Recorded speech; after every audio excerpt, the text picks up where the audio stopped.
recording is not the official record of this meeting. Pledge allegiance to the flag of the United States of America and to the republic for which it stands, one nation, under God, indivisible, with liberty and justice for all. Any revisions today? No. This public comment, we just want to mention the letter. Yeah, I'll just say, there was a letter in the packet from our first grade teacher from last year. He was interviewed without cause, without cause, at the end of the year. And anytime now that something comes to me that's addressed to all trustees, it becomes a matter of public record. So it wasn't a specific job ask or anything, just an informative letter, so I share it with you. Yeah. Sounded like she wanted to come back and was excited About to have the opportunity if there was one. Yeah. So, okay. Move on to approval of minutes. I'll make a motion to approve the minutes from our regularly scheduled meeting on March 11th. Yeah, this special meeting minutes too, I'm sorry, I should have put that in there from the 21st. And from March 21st, our special meeting. I second the motion. Any questions? Call for a vote. All those in favor? Aye. Aye. Any opposed? That's unanimous. Recommendations, recognitions? I mean, the PTO, I think, needs to be Definitely. recognized here with 350,000. I haven't heard the final number from what the ask was made, but that was the revenue generative. I absolutely agree with that. It was a great event. Yeah. Great time, great show. It was. With people and everything. So many people. Yeah. Artwork, everything was great, so, yeah. Great job. Okay, you want to get us started? Yeah, so this will be the last time I discuss current year enrollment. Next meeting, we'll start talking about future enrollment. We'll probably talk a little bit more about it too in discussion and action number one. The legislature's still kind of rolling away, but there's three key bills that I have put updates in here that are gonna have some impact on us. House Bill 252, the STARS Act. We were to start negotiations this week. We weren't able to due to some illnesses, but we're gonna get into that next week. And we're really gonna, should this pass, I think we're really gonna be able to do, conversations through the personnel committee with Danielle and Kara and with the negotiations committee, do some really good things for teachers' salaries this year. So it's exciting if this goes through. And then it'll also give us that ability to levy that 300 should the ballot pass. And then Senate Bill 260, Matt Jennings and I testified on this on Tuesday. So this is the one from earlier in the session. There was a group of Big Sky constituents who wanted to adjust the boundary for special taxing districts, of which the school district and the hospital district are the two that were talked about in this session. So through a lot of, I would call sausage making, we came out with a bill that's really pretty good for the school district, and that we would receive reconciliation payments provided that the boundary remained the same. We would receive reconciliation payments, and this year it'd be approximately the $350,000 range for fiscal year 26, which would go a long way to reduce our deficit. And that, according to Corky and I's calculation, it wasn't quite as high as what they said. But once we dial in the A and B and work with OPI, that's about what it's going to tease out at. But that would go a long way in reducing our deficit, and we'll get the budget committee together next week, because I think we'll have some really good news, especially if this continues to carry on. So then House Bill 864 kind of became an orphan of 260, was a standalone school bill, and my sense is that the school lobbyists, Montana School Boards Association, didn't want to see a school bill get hijacked by a hospital, by another special taxing district, right? But it's the exact same provisions of 260. So regardless, I think ultimately we'll be having a more probably spirited, lengthy conversation about boundaries and reconciliation payments at this board, because the big change is if you want to change the boundary through either 260 or 864, you just need a certain number of petitioners that live in that district, voting taxpayers who live in that district, and then full approval of this board. Before, there were some other things, so really we'll talk more about it, but it will boil down to, do we want the reconciliation payment or do we want to change the boundary? That's what it will be. And I think there's a high likelihood of all of these passing. Instead, it's been probably the best session for schools in a long time. Matt, did you want to add anything? No, I was gonna say too, it's just great that Lance Melton and Emily, Yeah, that they were both there, they're spearheading this too, which is great. So I think that carries a lot of weight and should go well for us, so, yeah, I mean, if Yeah. that gets through, that's worth NTSB's fees right there for yeah, a year. exactly. For membership. And then housing update. Last month, I had reported we were awarded a building for lease or rent permit. And currently, we're in a conversation with the HOA about some specific interpretations of design requirements. And consulting with with the school district, the real estate legal team, and I hope we'll have a decision soon. I do think there's gonna be some delays though, because we have to have the final design into the builders the first week of May. There might be a small delay, but it's gonna be just that small. And it's really, the frustrating piece is, we had 2 different pre-meetings with the chair and vice chair of the architectural review committee, and they were enthusiastic about the whole thing. This came off that way. So I'll continue to keep you posted. At the very least, it might be slightly delayed. We still have the money, we still have everything else. The funders were fine, with a small delay. Were they getting some pushback from just members of the HOA themselves that didn't I mean, like it, or? I think we've never had the full support of our immediate neighbors, ever. And so the interpretation, the specific language of the architecture review committee book, or the architectural design book for the HOA, is the principal dwelling has to be 2,000 square feet or larger. But on our lot, that's not the principal dwelling. Right, these aren't the principal dwelling, and we have, we have a little more flexibility in how our lot is defined in the HOA. So we'll just kind of see where So it they're goes. just kind of nitpicking a little. That's what it feels like. But the builder, the company who's gonna supply the housing has been really good about, we can make work what we need to make work. We'll just have, but adjustments are gonna take time. Time to have it. Yeah. Great, any other questions? Thanks, Dustin. Marlo? Hi. Academics, we had the ID Art Show, which was a great showcase of our students' work right before spring break, and they timed it so people could see it when we came into Greece. And that was, I don't know if you got to see it, was pretty incredible.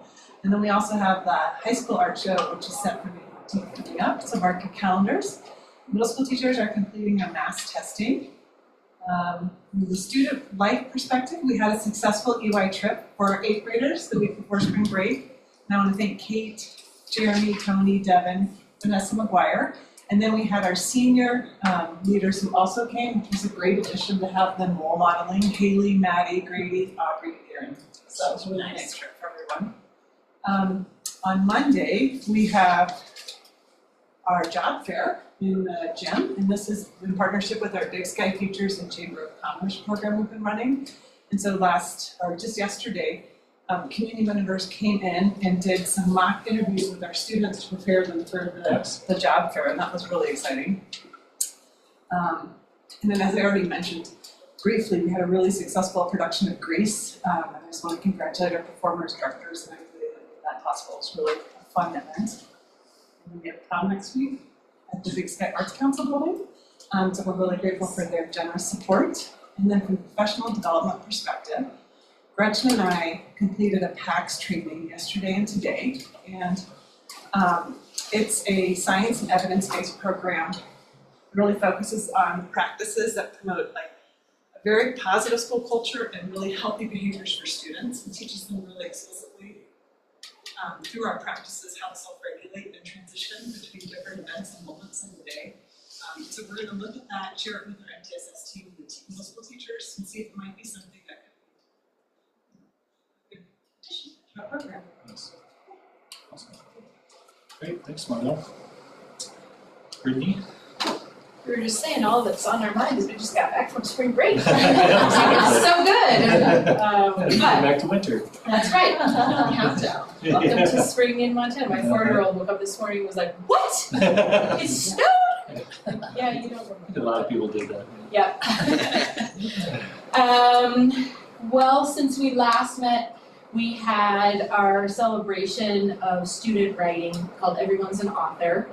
The students conducted research and then wrote a nonfiction story, and Miss Nell counted 140 people coming into the building that day to listen to the kids Nice. read, which is really exciting. And the grandparents and parents and younger siblings that aren't in school yet, so that was really fun. We continue to get new students. We've got a couple new students at the end of March, so they keep rolling through the doors. And speaking of new students, our 4K program for next year, we have the desire to enroll form where parents say they're interested. That is closed, and Julie Hodge is now working on testing each one of those kiddos. They go through about a 30-minute test where we evaluate their early literacy skills in word reading and language comprehension, and then those scores are used to help us determine who has a need for the program and who will be accepted. So we've started that process, and we should know probably in the next couple of weeks. Nice. We'll be reaching out to families to let them know if they're accepted to the 4K program.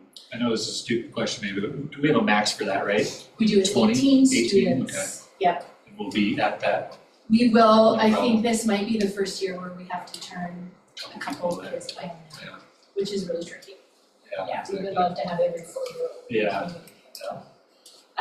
Yeah. So we'll see. You know, last summer we ended up having a family that moved away and they didn't enroll, so things always happen over the Right. summer. It's been great every year so far, we've been able to accept every kid that was interested, so, we'll just see. I'm working on programming for Gifted and Talented in our building. I'm working with Dustin and the co-op to, get some testing underway and forms and an evaluation process for us to use so we can make sure we're reaching every learner. And then our letters cohort, the literacy essentials for teachers of reading and spelling. We have 6 teachers in that right now. They just finished part 1 of unit 7. They have to get through unit 8 and they'll complete all of that this year. So that's really exciting. That's great. They're reaching the end of that very long and important road of PD, so. Yeah. Any questions? Thank you. I have the next two. Okay. Our exam session begins on April 29th. We have 16 students taking a total of 72 individual exams. And then we've just wrapped up course selections for next year. 100% of the rising juniors will be enrolled in some IB classes to some extent. And at this time, there's 60% of those intending to participate in football. That's great. On the sports front, spring sports continue to get canceled. Right? Gee, I can't imagine why. We have a lot of events coming up. A lot of athletes set personal bests at the Midland High School track meet on Tuesday. Lady Bighorn golfers won the Manhattan Christian tournament at Cottonwood. I didn't know that. And we are going to be hosting a big middle school track meet here. The date I think is maybe going to get switched, but it's going to be big. It's going to be all of our district teams, middle school track teams. That's going That'd to be be great to exciting. finally Yeah. Finally have showcase, something yeah, on that the- track on the and get it field. used for sure. 3 of our basketball players earned postseason honors. Isaac Bedway and Abe Graybill were first team all conference, and Ryan Malinowski second team all conference, and Isaac Bedway earned all state honors. That's great. Excellent. Awesome. Thank you for that. Corky? Hello. As you can see in the packet, fiscal year 25 general fund is almost depleted. And so over the next quarter, that's where the magic begins with the fund shuffling. We'll start taking advantage of House Bill 408. We'll start taking advantage of the grant funding we have in order to reconcile through the end of the year. And then concurrently trying to build a budget for fiscal year 26, and watching the legislature, because obviously that impacts where we end up. So while we're winding down 25 and starting that reconciliation process, we are beginning fiscal year 26. And I think I will be out there in May, late May, for that board meeting, and hopefully I should be able to present a decent budget for fiscal year 26 at that point. Excellent. Well, hopefully it's nicer weather by the time you get out here too. Me too. And maybe I'll just add, Corky, this is kind of part of the business manager clerk report. We had 2 candidates for 2 open spots on the board of trustees. Barbara Rowley and Betsy Bickerstaff, so they'll win by acclamation. Right. We couldn't take the vote off, take that off the ballot due to the state write-in laws. But unless somebody went to the county, registered as a write-in candidate, and at the end of the day gets a lot of votes, it's a foregone conclusion who will be the next trustees. Those 2 are on the ballot, They'll be on the ballot, but it doesn't matter, even if nobody. just so people will know. Yeah, nobody will lose. Yeah, great. Okay, thanks, Corky. Move on to the committee report, personnel. Oh, Yeah, I can kick it off. We met, Danielle, Corky, myself, and Kara, and discussed personnel items. we're gonna meet again. Negotiations coming down the road. Yeah, that won't be long, right? And one of the things we're really focusing and kind of trying to key in on really is kind of what the business office structure and how that's going to unfold in the coming like 16 months. Yeah. So there's some people we need to bring into that conversation. But that in negotiations is going to be a big push for us heading into. I don't even know if I would say May 20th, even possibly prior to that. Yeah, okay. Hurry up and wait for these bills to. Yeah, exactly. Okay, great, thank you. Move on to discussion and action items. I accept motion number 1. Make a motion to approve the out-of-district students in grades 6 through 12 as presented. I second the motion. So I put the list in the packet. There's discretionary and non-discretionary in there. We're really talking about discretionary students at this time. And we should really only do 6 to 12 at this time because we really want to take, and Brittany and I are going to start this process tomorrow. We need to examine the class sizes in our 4K through 5th grade and determine if the discretionary students are going to put us into an accreditation deviant position, and then probably tell them no as enrollment is fluctuating right now. I'll notify them after today, those in 4K through 5, and just say, look, you're gonna have to wait.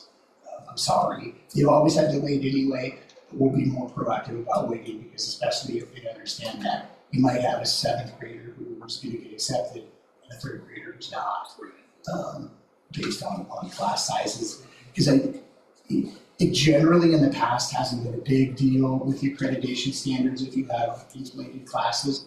And we're doing everything that we have to cover those overages. But like our 1st grade got to an overage of 20, it was over 6 kids over.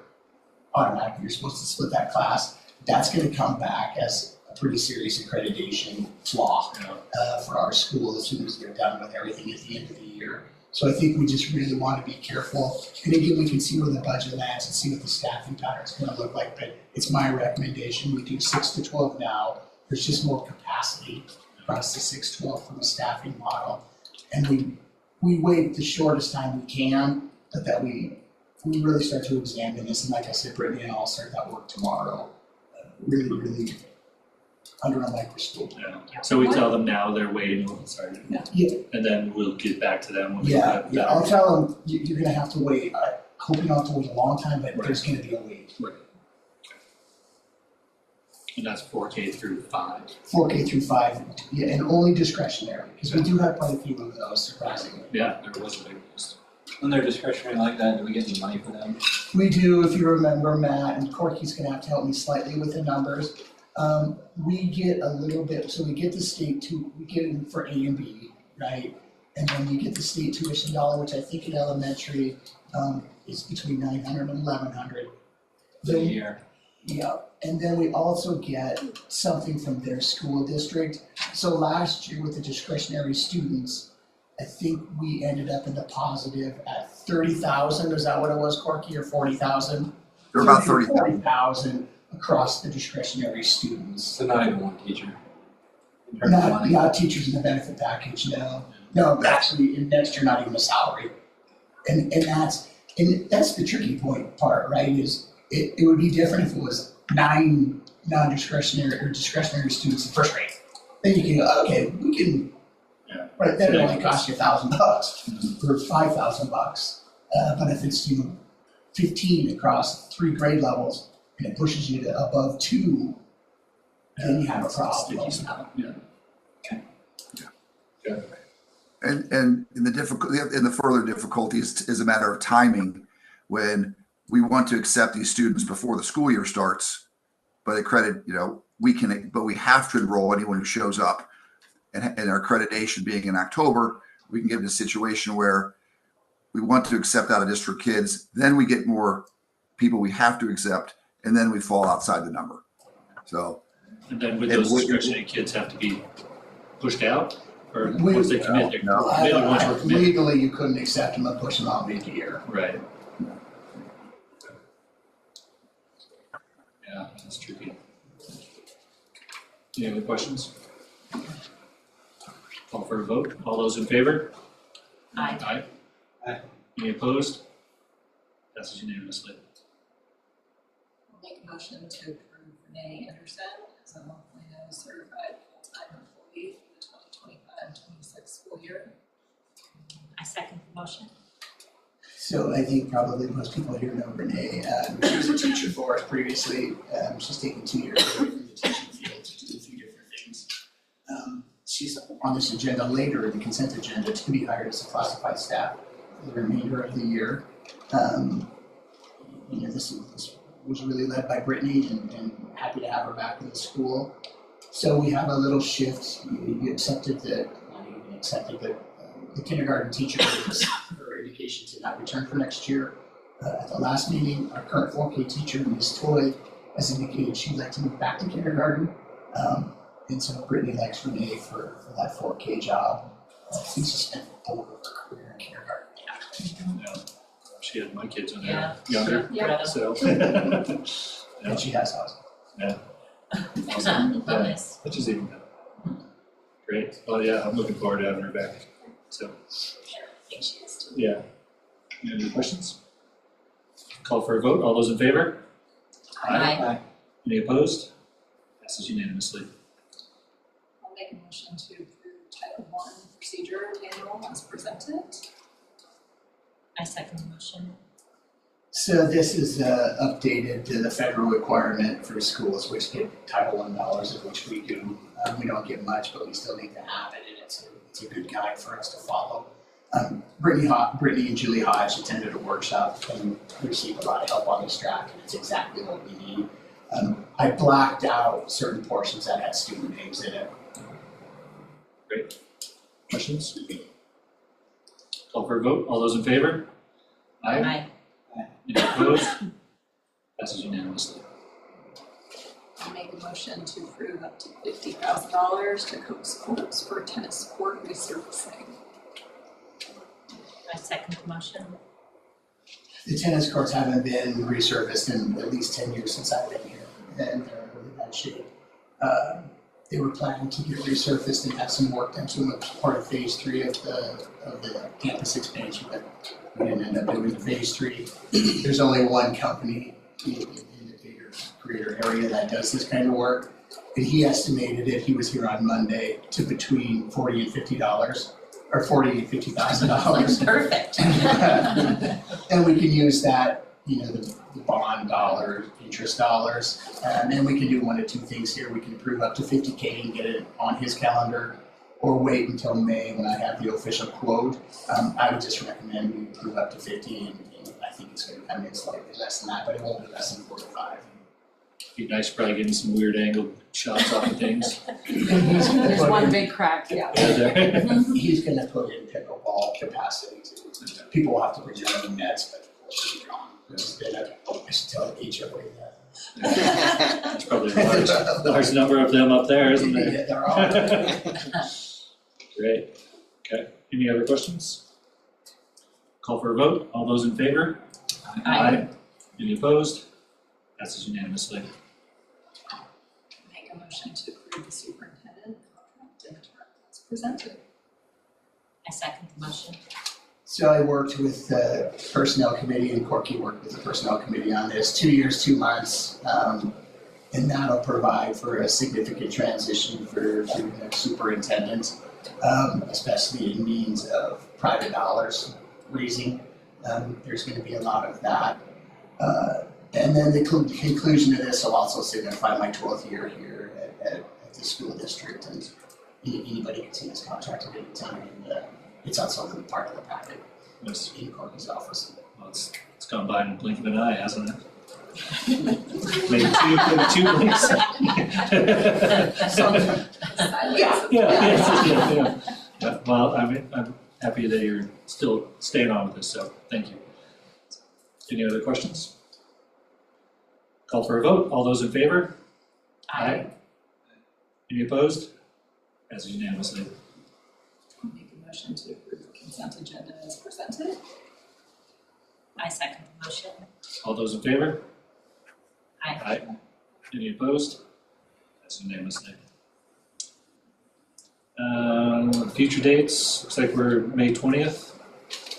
Yeah, so maybe I'll kind of walk through this just a little bit. So May 20th will be our next regularly scheduled meeting, and that's when the county superintendent will come swear in the new trustees. We'll have your reorganization meeting. And we're also going to need to meet no later than May 9th, depending on the state of negotiations, depending on the state of the legislature. But I'd like to do it May 9th, if at all possible, even May 8th. Yeah. For 2 reasons. One, hopefully by that time, if nothing else, we can have the financial piece of the negotiations done, and know what people's salaries and benefit packages are gonna be. And then Corky and Libby in the business office can get the contracts out, because by law, we do need to give 20 days prior for them to have the contracts in their hands, sign them and give them back. And if we don't do that by June 1st, then it has to be done before June 1st. Yeah. And the quicker the better, the sooner the better, but we're in just a weird timing situation between. because of those things. I mean, and that one on the 9th can be completely online, or always we're gonna have an online option, but we can kind of do it at any time during the day as well. Do we want to say the 9th now for sure and just, Corky, the 9th was your drop dead, yes?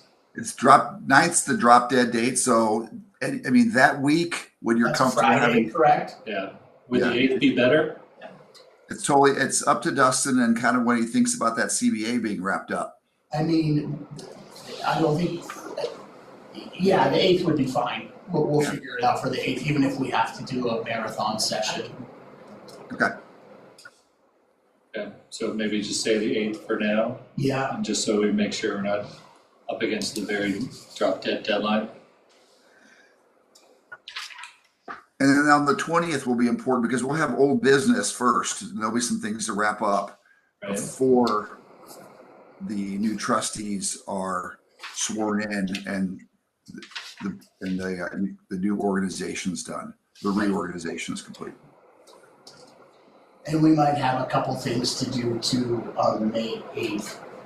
Related Besides to that old business that could be hanging around on the 20th as well. Is everybody looking pretty good for the 20th as far as right now goes? Yeah, and then we Yeah. can shoot for 3:45, and if the time works better than another, just somebody communicate that with me. So May 9th and May 20th. So I think we're gonna shoot for the 8th, Matt, unless that doesn't look in your calendar. I think I might be traveling, but I think I can call in on the 8th. Yeah. We have a wedding, Okay. but What time? could be the 9th. You said 8 or 9? I didn't say, I was gonna say 3:45, but it can be a morning too. Yeah, I couldn't do the afternoon. So maybe we do the morning. Maybe we do a 9:30, a 9 o'clock start. Yeah. Is that, Well, then, No, go ahead, Bonnie. I was just gonna ask about the personnel committee. Next week. Next week. Yeah, let's shoot for something. Well, for sure, negotiations is gonna be next week. Okay, For sure on Wednesday, hopefully sooner. okay, So I'll get that all solidified tomorrow when I Okay. hear back from okay, I'll just, from the other meeting. okay. Great, anything else? Meeting adjourned, thanks, everybody. Thank you, guys.